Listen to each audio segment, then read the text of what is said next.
Okay, I'm Anthony Witherspoon. I'm mayor of the city of Magnolia, Mississippi, located in the USA.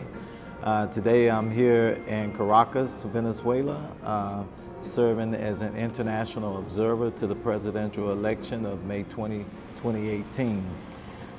The reason for the observers, international observers being here, was to make observations about the election and whether the CNE, the Central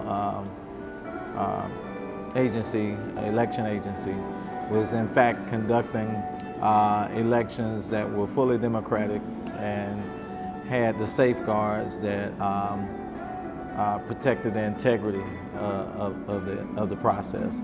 I can say what I have observed since I've been here is an electoral process that truly have the safeguards in place, more high-tech than I could have ever imagined.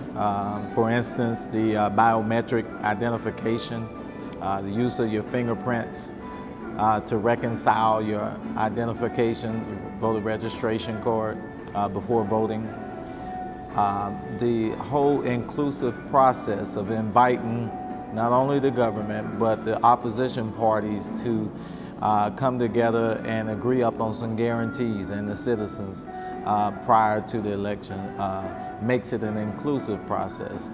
The technology, although high-tech, I observe a process that the CNE put in place that allowed the voters to move through the process rapidly.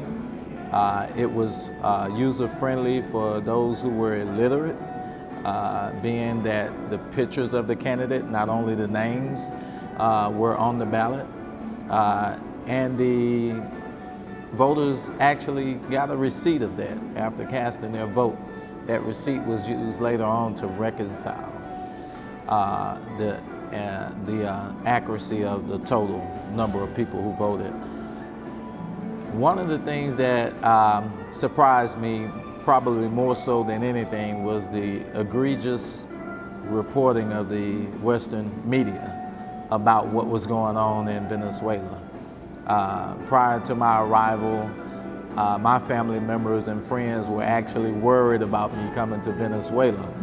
The way Venezuela had been depicted in the Western media was if it was on the brink of a civil war.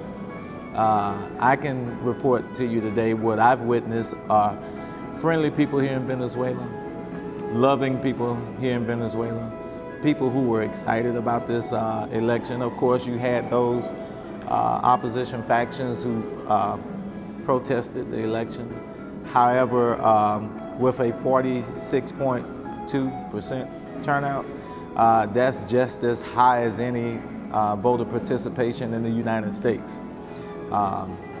The system that I witnessed here in terms of voting, I can say that it is a trustworthy and reliable system.